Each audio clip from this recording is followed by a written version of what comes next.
안녕하세요. 에러 샘로 발로로네နှစ်တစ်နှစ်လဲ ကုန်တော့မယ်လေနော်အဲ့တော့여러분들နှစ်ကုန်ခန်းဒီမှာအသုံးများတဲ့စာကြဆောင်းကောလေးကိုလေ့လာပါမယ်အဲ့တော့အဲ့ဒီစာကြဆောင်းကောလေးဒီဒါစာဒါနန်ပဲဖြစ်ပါတယ်ဒါစာဒါနန်ဟန်ဂျာအိုလို့ဆိုရင်တော့ဒီလိုလေးရေးပါတယ်အဲ့တော့ဘာတိတ်ပဲဖြစ်မှာလဲ샘로သွားကြည့်ရအောင်နော်အဲ့တော့여러분들တွေးမဲ့ဒီမှာဒါပေါ့နော်ဒီဒါလေးကတော့ဟန်ဂျာလို့ဆိုရင်ဒီလိုလေးရေးပါတယ်အဲ့တော့တရုတ်စာရတဲ့လူကတရုတ်စာလုံးမှတ်ထားပါ여러분တရုတ်စာမရတဲ့ဆဲမလို့လူကတော့ဆဲမကတော့ A ကိုဘေးတစ်စောင်းနှစ်ခုလေးရေးတယ်လို့မှတ်ထားပါတယ်အဲ့တော့ဆဲမက dictionary ထဲမှာသွားပြီးတော့မှဒီမီနစ်အဓိပ္ပာယ်တွေသွားရှာတဲ့အခါမှာဒါရဲ့ဘေးနားလေးမှာဒီလိုမျိုးဟန်ဂျာလေးရှိနေတယ်ဆိုရင်ဒါကိုဆဲမကမန်ထာဆိုတဲ့အဓိပ္ပာယ်ရှိတယ်ဆိုပြီးတော့မှ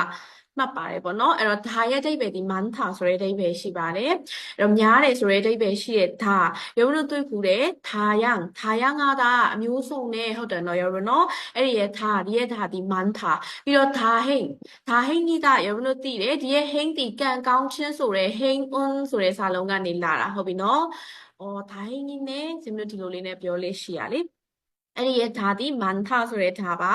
အဲ့တော့ရုံးတို့ဒီမှာတွေ့တဲ့စာအဲ့ဒီစာကဟန်ဂျာအိုလို့ဒီလိုရေးတယ်သူရဲ့အဓိပ္ပာယ်ဒီ ill ဆိုတဲ့အဓိပ္ပာယ်ရှိတယ်ဒါပေမဲ့ဒီနေရာမှာတော့ဇင်တို့ဒီစာဂွန်ဆိုတဲ့အဓိပ္ပာယ်နဲ့ယူရင်ပို့ပြီးတော့ကောင်းတယ်ပေါ့နော်ဖြစ်ရက်တွေဖြစ်ပျက်တွေအဲ့လိုအဖြစ်အပျက်တွေကိုပြောတာအဲ့တော့အဲ့ဒီစာပါတဲ့ဟာလေးရုံးတို့သွားကြည့်မယ်ရုံးတို့သိထားပြီးသားစာလုံးပဲနုံစာဟုတ်ပြီနော်လေယာစိုက်ပျိုးခြင်းဖန်းစာတရားသူကြီးစာကွန်ဖြစ်ရက်ဒီမှာပါတဲ့စာဒီဘယ်ကစာလဲဒီ ill ဆိုတဲ့အဓိပ္ပာယ်ရှိတဲ့စာဖြစ်ပါတယ်ပြီးတော့မှဒီရဲ့ဒါအပေါ်ကဒါပြောတာဒါကျုံးဆိုပြီးတော့တွေ့လိုက်မယ်ဒီရဲ့ဂျုံရဲ့အဓိပ္ပာယ်ဒီဂျုံညူဆိုတဲ့အဓိပ္ပာယ်ပါရောအမျိုးအစားအဲ့တော့ဒါဆိုတာကမန်ထာအဲ့တော့ဒါဂျုံလို့ပြောရင်ဂျုံညူကမန်ထာဆိုတဲ့အဓိပ္ပာယ်ပေါ့ရုံးရွေးချယ်စရာမျိုးစားများတယ်ပြီးတော့မှဒါနန်ဒီရဲ့နန်ကကျတော့အောက်ကနန်နဲ့တူပဲရောပေါ့ 어렵다 ဆိုတဲ့အဓိပ္ပာယ်ပါနော်어렵다ခက်ခဲတယ်ဆိုရဲ 어렵다 နဲ့သုံးတယ်အဲ့တော့ဒါဆိုတာကများတယ်난ဆိုတာက 어렵다 အဲ့တော့ 어려움이 많다 ဆိုတဲ့အဓိပ္ပာယ်ပေါ့ဆိုမျိုးဒီအခက်ခဲတွေများတယ်ဆိုတဲ့အဓိပ္ပာယ်အဲ့တော့ဒီမှာဒီရဲ့ 난ကိုသွားကြည့်မယ်ဒီ 난 ပါတဲ့စာလုံးလေးထဲမှာလည်းရုံးလို့သိထားပြီးသားပဲအရင်တော့ကလည်းတစ်ခေါက်ပြောဖူးတယ်ပေါ့နော်ဂါနန်းဆိုတဲ့စာလုံးလေးသွားကြည့်မယ်ခါနန်းရဲ့အဓိပ္ပာယ်ဒီစင်းရဲ့ချစ်စိတ်ကတော့နန်းပါရင်မကောင်းဘူးလို့မှတ်တယ်ပေါ့နော်ရုံတော့ရုံစိတ်ကြိုက်မှတ်လို့ရတယ်ဥပမာဆိုဂျေနန်းဆိုပြီးတော့တွေးလိုက်မယ်ဂျေနန်းဆိုရင်စိတ်တို့ကပ်ဘေးကိုပြောတာနောက်ပြီးတော့ဆက်ကြည့်မယ်နာမင်ဒါမအီနာတန်တော့ရပါနော်နာမင်းဆိုတာက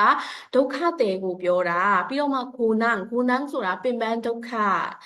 ဆင်းရဲဒုက္ခဒီလိုအဓိပ္ပာယ်မျိုးရှိတဲ့ကိုနန်းဒီရဲ့နန်းဒီ 어렵다 ဆိုတဲ့အဓိပ္ပာယ်ရှိတဲ့နန်းဖြစ်ပါတယ်အဲ့တော့ကျွန်တော်ပြန်ကြည့်မယ်အဲ့ဒါဆိုရင်ဒါတိမန်ထာစာတိ ill ဆိုတဲ့အဓိပ္ပာယ်ရှိတယ်ပြီးတော့မှဒါတိမန်ထာနန်းကကျတော့ 어렵다 ဆိုတဲ့အဓိပ္ပာယ်ရှိတယ် 어려움 ဆိုတဲ့အဓိပ္ပာယ်ရှိတယ်အဲ့တော့ကျွန်တော်ဒါကြီးကိုပေါင်းလိုက်ရင်ဘယ်လိုအဓိပ္ပာယ်ဖြစ်မှာလဲ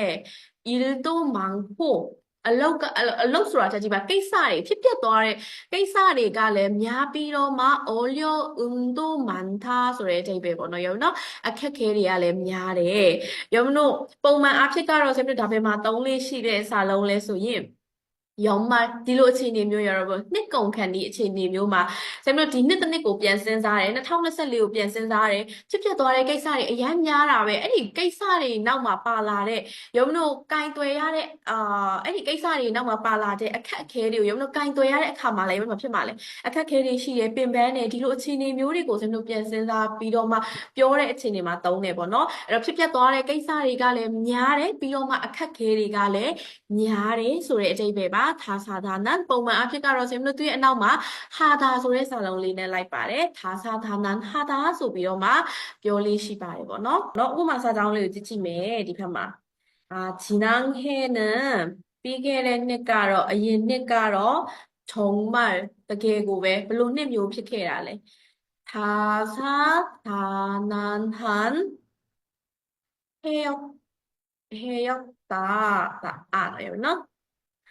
โอเคပြီးခဲ့တဲ့နှစ်ကတော့တကယ်ကိုပဲဖြစ်ပျက်သွားတယ်ဖြစ်ပျက်တရားလည်းများပြီးတော့အခက်ခဲတွေအများကိုများတယ်နှစ်ဖြစ်ခဲ့တယ်ဒီလိုပုံစံမျိုးလေးနဲ့သုံးလို့ရတယ်